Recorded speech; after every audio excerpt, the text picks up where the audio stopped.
ဒါလေးကလည်းသတိထားမယ်မူလေးတမူမို့လို့ထပ်တင်ပေးလိုက်တယ်သတိထားပြီးတောက်ရက်ဒီလိုက်ပါဒီတရားစားပြီးဟုတ်ပြီနော်အဖွင့်နေမှာညီကိုကြရင်ပွဲတွင်းပြန်ကြတစ်ချိန်လာတယ်ဟုတ်ပြီနော်အဖွင့်နေမှာညီကိုကြရင်ပွဲတွင်းပြန်ကြရှိတယ်အဖွင့်နေမှာညီကိုကြရင်ပွဲတွင်းပြန်ကြရှိတယ်အဖွင့်နေမှာညီကိုကြရင်ပွဲတွင်းပြန်ကြရှိတယ်အဖွင့်နေမှာညီကိုကြရင်ပွဲတွင်းပြန်ကြရှိတယ်အဖွင့်နေမှာညီကိုကြရင်ပွဲတွင်းပြန်ကြရှိတယ်ဒီမှာအဖွင့်နေမှာညီကိုကြထားတယ်ပွဲတွင်းပြန်ကြလာတော့မယ်ဟုတ်ပြီနော်အကုန်ပြန်ထည့်ထိုးဆိုတော့အဲ့ဒါကိုပြောချင်တာထွက်ထားသမျှနေ့စဉ်ကဏ္ဍတွေကိုပြန်လိုက်ထည့်ထိုးပါပြန်ကြနဲ့မခံရဘူးတော့ဟုတ်ပြီနော်အဖွင့်နေပါ၄ကူတစ်လုံးပါတိုင်းပွဲတွင်းပြန်ကြရှိတယ်အဖွင့်နေမှာ၄ကူတစ်လုံးပါတိုင်းပွဲတွင်းပြန်ကြရှိတယ်အဖွင့်နေမှာ၄ကူတစ်လုံးပါတိုင်းပွဲတွင်းပြန်ကြရှိတယ်အဖွင့်နေမှာ၄ကူတွေတစ်လုံးပါလာတိုင်းပွဲတွင်းပြန်ကြရှိတယ်အဖွင့်နေမှာ၄ကူတစ်လုံးပါလာတိုင်းပွဲတွင်းပြန်ကြရှိတယ်အဖွင့်နေမှာ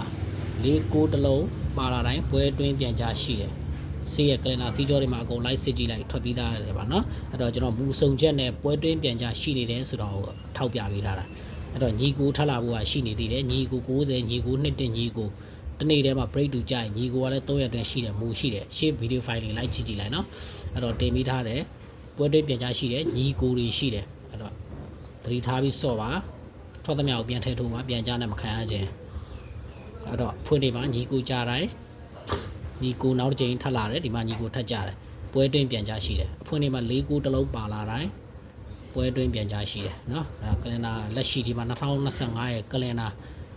ထွက်ထားတဲ့73ဘတ်မြောက်ဖြစ်နေပြီ12ဘတ်နော်တစ်ပွဲနှစ်ပွဲသုံးပွဲလေးပွဲငါးပွဲ6ပွဲတီတီမှန်ထားတယ်12ပွဲမှာ6ပွဲ50ရာခိုင်နှုန်းမှန်ထားတယ်အဲ့တော့ရှေ့ကလင်နာကြောင့်မပြောသေးဘူးနော်စစ်ပြီးသားတွေအဲ့ဒါတွေမှန်ကန်မှုအများကြီးပဲ90ကျော်ရာခိုင်နှုန်းရှိပြီးသားအဲ့တော့ဒီမှာနော်စက်မှန်မယ်ဆိုရင်ဒီမူတွေကသုံးရမယ်ဟုတ်ဘူးနော်အဲ့တော့ညီကိုတွေလာမယ်ပြန်ကြတွေလာမယ်ပွဲတွင်းပြန်ကြတွေဟုတ်ဘူးနော်